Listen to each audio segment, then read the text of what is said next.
ঠাকুর, মা, স্বামীজির শ্রীচরণে ভক্তিপূর্ণ প্রণাম জানিয়ে আজকের নিবেদন মাস্টার মহাশয় স্বামী গম্ভীরানন্দ।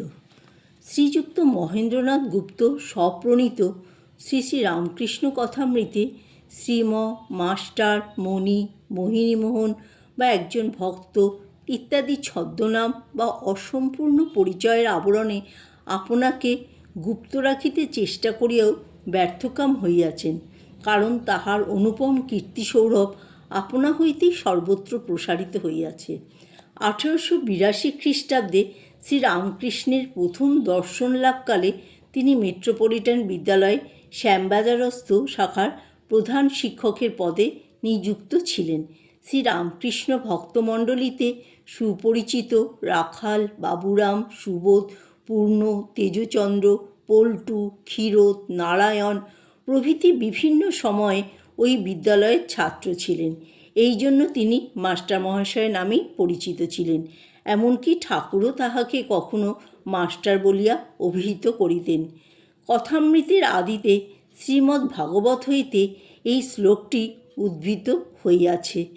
তব কথা অমৃতম তপ্ত জীবনং কবিভিরিতং কল্পসাপহম শ্রবণমঙ্গলম শ্রীমদা ততং ভুবি গৃণন্তি যে ভৃদা জনা।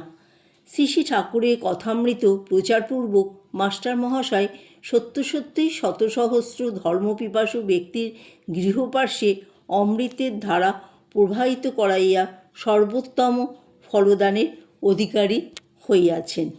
পঞ্চখণ্ডে বিভক্ত এই গ্রন্থখানি শ্রীরামকৃষ্ণের ভাষার সহজ সাবলীল গতি, ভাবের গাম্ভীর্য, স্বল্প কথায় সজীব চিত্রাঙ্কন, সর্বজনীন সহানুভূতি, অসীম উদারতা ও অবাধ অন্তর্দৃষ্টির সুনির্মল দর্পণরূপে জগতের সর্বশ্রেষ্ঠ সাহিত্য মধ্যে উচ্চাসন অধিকারপূর্বক লেখককে অমর করিয়াছে।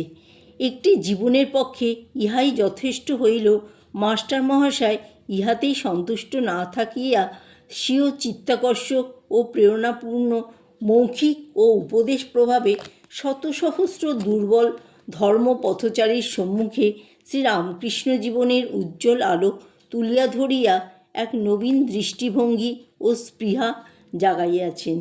তিনি যখন কথা বলিতেন তখন অতুলনীয় স্মৃতিশক্তির দ্বারা পরিপুষ্ট কবিত্বপূর্ণ বর্ণনার গুণে শ্রীরামকৃষ্ণের শেষ কয়েকটি বৎসরের চিত্ত শ্রোতাদের সম্মুখে সচল হইয়া উঠিত। ঠাকুরের পূত সঙ্গলাভে ধন্য দিবসগুলির অভিজ্ঞতার আলোকে ওই চিত্রসমূহ সমুজ্জ্বল হইয়া এক অলৌকিক পরিবেশের সৃষ্টি করিত এবং সমাগত ধর্মপিপাসুদিগকে অবলীলাক্রমে সেই সজীব পুরাতন লীলাক্ষেত্রে উপস্থাপনপূর্বক শান্তি ও বিশ্বাসের শুভ্র পূর্ণ জ্যোতিতে অবগাহন করাইত। মাস্টার মহাশয় সর্বদাই যেন দক্ষিণেশ্বর ও কামারপুকুরের স্মৃতিরাজ্যে বাস করিতেন এবং বাহিরের যে কোনো শব্দই উচ্চারিত হোক না কেন উহা সেই রাজ্যেরই কোনো ঘটনার চিত্র উদ্বোধিত করিয়া তাহাকে উহারই সহিত বিজড়িত অতীত জীবনের পুনরাবৃত্তিতে নিযুক্ত রাখিত। শ্রোতা আসিয়া যে কোনো বিষয়েরই প্রশ্ন করুক না কেন অমনি উত্তরাঞ্চলে তিনি জীবন্ত ভাষায় শ্রীরামকৃষ্ণ চরিত্রের কিয়দংশ তাহার সম্মুখে তুলিয়া ধরিতেন। 1932 খ্রিস্টাব্দে 4ই জুন দেহত্যাগ পর্যন্ত তিনি প্রত্যহ এই স্বেচ্ছাধৃত ব্রতই উদযাপন করিয়াছিলেন। 1854 খ্রিস্টাব্দে 14ই জুলাই শুক্রবার নাগপঞ্চমী দিবসে মহেন্দ্রনাথ কলকাতার শিমুলিয়াপল্লীস্থ শিবনারায়ণ দাস লেনে পিতৃগৃহে ভূমিষ্ঠ হন। ইহার কিছুকাল পরে তাহার পিতা শ্রী মধুসূদন গুপ্ত গুরুপ্রসাদ চৌধুরীর লেনের 13 নং 2 গৃহখানি ক্রয়পূর্বক তথায় চলিয়া আসেন। গৃহখানি আদ্যাবধি বর্তমান এবং ওই অঞ্চলের ঠাকুরবাড়ি বলিয়া পরিচিত। পিতা মধুসূদন এবং মাতা স্বর্ণময়ী উভয়ই সরলতা, মধুর ব্যবহার ও ধর্মনিষ্ঠার জন্য সুপরিচিত ছিলেন। তাহাদের 4টি পুত্র ও সমসংখ্যক কন্যার মধ্যে মহেন্দ্রনাথ ছিলেন তৃতীয় সন্তান। মাতা স্নেহ ও সদ্গুণরাশি মহেন্দ্রকে চিরজীবন মাতৃভক্ত করিয়াছিল। মাতার সহিত তাহার যে বহু অপূর্ব শৈশব স্মৃতি বিজড়িত ছিল, তন্মধ্যে একটি বিশেষ উল্লেখযোগ্য। একদিন 4 বৎসরের বালক মহেন্দ্র মাতার সহিত নৌকাযোগে মাহেশের রথদর্শনে যান।